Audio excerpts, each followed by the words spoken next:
Hola, saludos amigos. El escritor estadounidense del siglo XX, Howard Phillips Lovecraft, escribió sobre uno de los dioses antiguos que forma parte de un panteón de poderosos dioses que hace millones de años llegaron del espacio. En su obra titulada Los mitos de Cthulhu podemos leer que este dios antiguamente vivía en Lemuria, en la gran ciudad de piedra de Raziel, y esto fue así hasta que ésta quedó hundida bajo el mar, por lo que a partir de entonces pasó a habitar junto a los suyos en el fondo del Océano Pacífico, yaciendo en la gran ciudad sumergida y siendo controlados por unos conjuros mágicos que impedían que sus cuerpos pudieran moverse. Por lo tanto, necesitaban de alguna fuerza exterior que les ayudara a liberarse, para que así se produjera la tan ansiada, gloriosa resurrección de Cthulhu. Pero mientras transcurrían millones de años, tuvieron que contentarse con yacer y pensar en la oscuridad, siendo conocedores de todo lo que ocurría en el mundo, pues su lenguaje consistía en la transmisión del pensamiento. Fue así con la telepatía como Cthulhu comenzó a hablar a los hombres más sensibles, moldeándoles en sus sueños, y esto lo hizo para que ellos establecieran su culto en la tierra. Sus sacerdotes estaban convencidos de que cuando los astros fuesen favorables, la ciudad de Raziel volvería a la superficie. Entonces, ellos sacarían de su tumba al gran Cthulhu para que éste reviviera a sus vasallos y volviera así a asumir su reinado en la tierra. Que la ciudad emergió de las aguas es un acontecimiento que aparece reflejado en la obra La llamada de Cthulhu, en donde se narra que el primer oficial de un barco descubrió la ciudad hundida, puesto que ésta había emergido a la superficie en el Océano Pacífico. Esto sucedió porque las estrellas eran propicias y porque el tiempo para el despertar de Cthulhu y de sus engendros había llegado. El primer contacto que tuvo el protagonista de la obra de Lovecraft con este dios se produjo en el año 1926, tras la muerte de su tío abuelo, George Gamel Engel, quien era profesor honorario de lenguas semíticas de la Universidad de Brown en Providence, Rhode Island. El profesor murió después de regresar de un viaje en barco y tras recibir el empujón de un marinero. Como heredero que era de él, el protagonista de la obra trasladó todos sus archivos y cajas a su casa de Boston.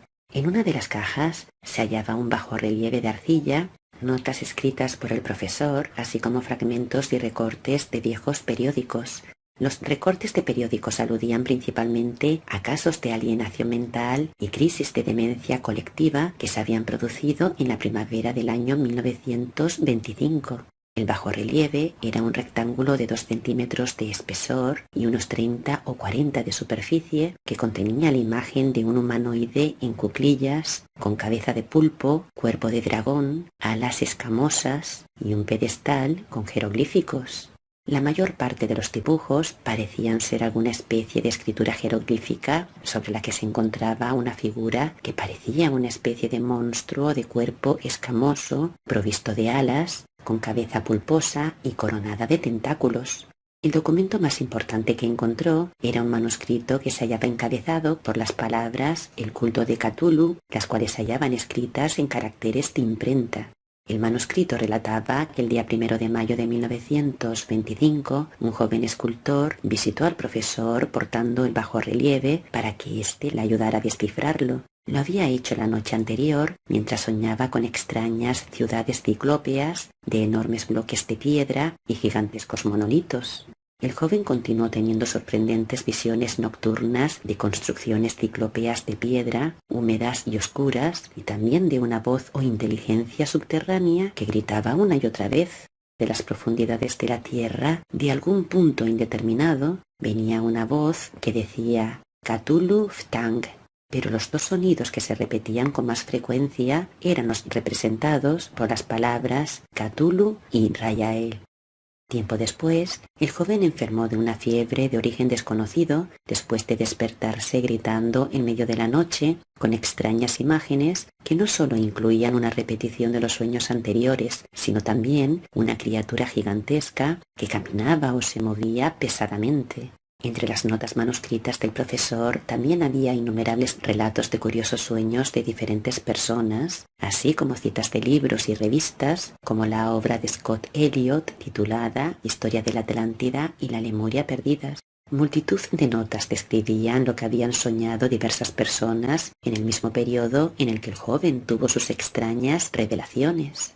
Y esto lo consiguió el profesor tras una encuesta en la que muchas personas le mencionaron perturbadoras historias ocurridas entre el 28 de febrero y el 2 de abril, cuando gran parte de ellos tuvieron sueños muy extraños. Pero este suceso alcanzó su máxima intensidad justo en el tiempo del delirio y el comienzo de la enfermedad del joven escultor. Una cuarta parte de las personas entrevistadas hizo alusión a escenas y sonidos semejantes a los descritos por él, y algunos confesaron su terror ante la visión de una criatura gigantesca.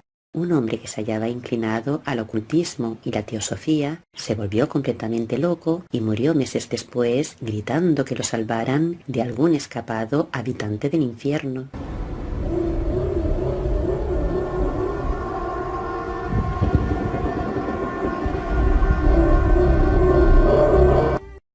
Los recortes de prensa también hacían alusión a lo mismo, describiendo multitud de casos de pánico, manías y excentricidades que se produjeron en el mismo periodo en todos los rincones del planeta. El monstruo verde y viscoso, el demonio venido de otro planeta, había despertado para reclamar sus derechos. Luego de millones de años, el gran Cthulhu era libre otra vez para poder llevar a cabo su misión en la Tierra. Para ello hizo uso de más de 1000 avatares diferentes, los cuales aparecen reflejados en el juego de rol La llamada de Cthulhu. Según la saga de videojuegos, entre sus diferentes avatares se encuentra Hitler o Al Capone, un célebre criminal vinculado a la mafia italiana. Tras su liberación, su rol consistió en servir de mensajero de los dioses exteriores, ejerciendo de emisario con el propósito de garantizar el miedo y el respeto de los demás seres del universo. Por este motivo, se deleita causando miedo, locura y sufrimiento a los mortales. Tras su liberación, Cthulhu fue conocido como la Bestia y solía aparecer a través de la Esfinge de Giza en Egipto.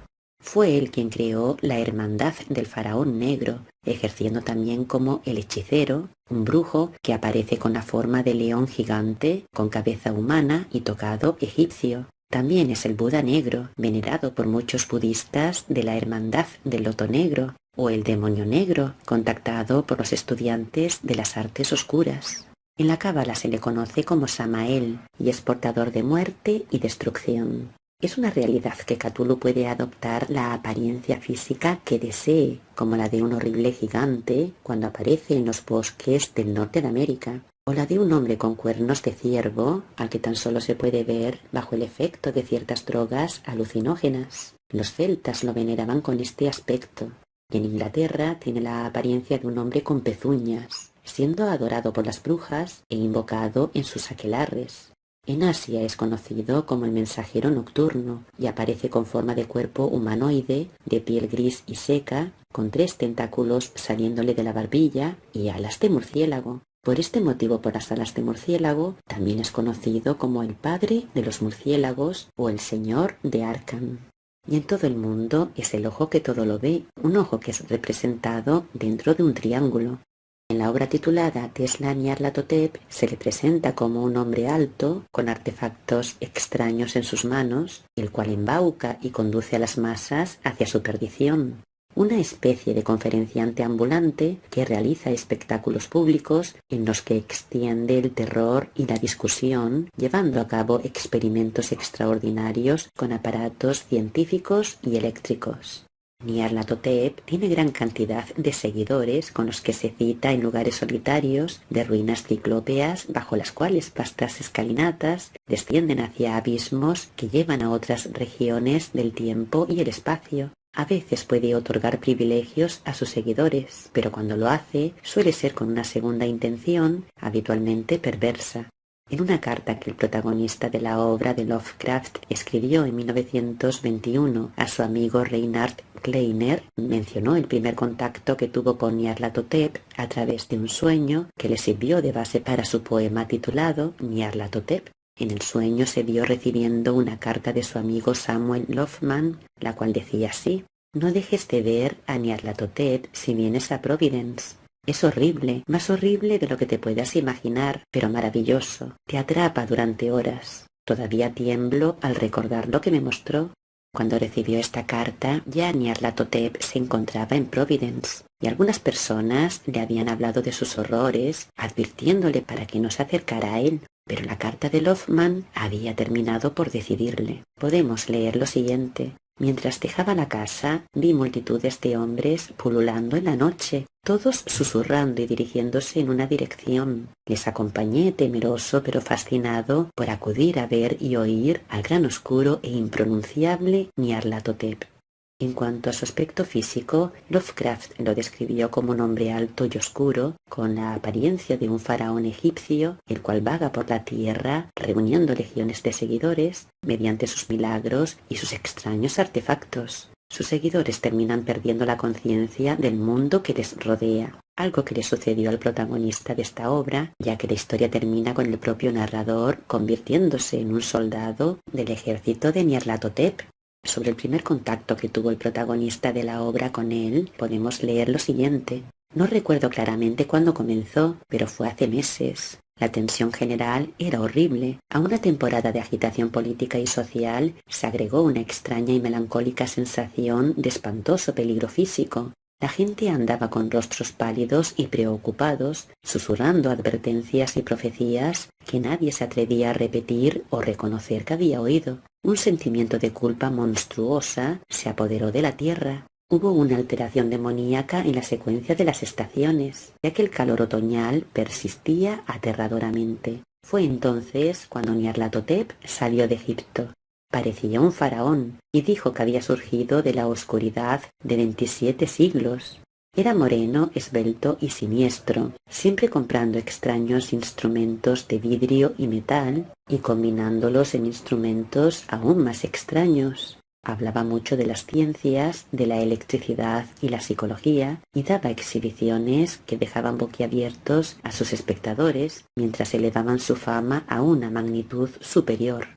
Donde iba él, el descanso se desvanecía, pues las horas de la madrugada se desgarraban con los gritos de la pesadilla. Recuerdo cuando vino a mi ciudad, mi amigo me había hablado de él, de la fascinación y el atractivo de sus revelaciones, y yo ardía en ansias de explorar sus más profundos misterios. Escuché que se insinuaba en el extranjero que aquellos que le conocían miraban lugares que otros no veían. Fue en el caluroso otoño cuando pasé la noche con la multitud inquieta para verle, a través de la noche sofocante y subiendo las interminables escaleras que conducían hacia una sala, y ensombrecido en una pantalla vi formas encapuchadas en medio de las ruinas y caras malvadas amarillas que miraban desde detrás de los monumentos caídos. Entonces las chispas jugaron asombrosamente alrededor de las cabezas de los espectadores, y los cabellos se erizaron mientras sombras que eran aún más grotescas salieron y se agacharon sobre las cabezas.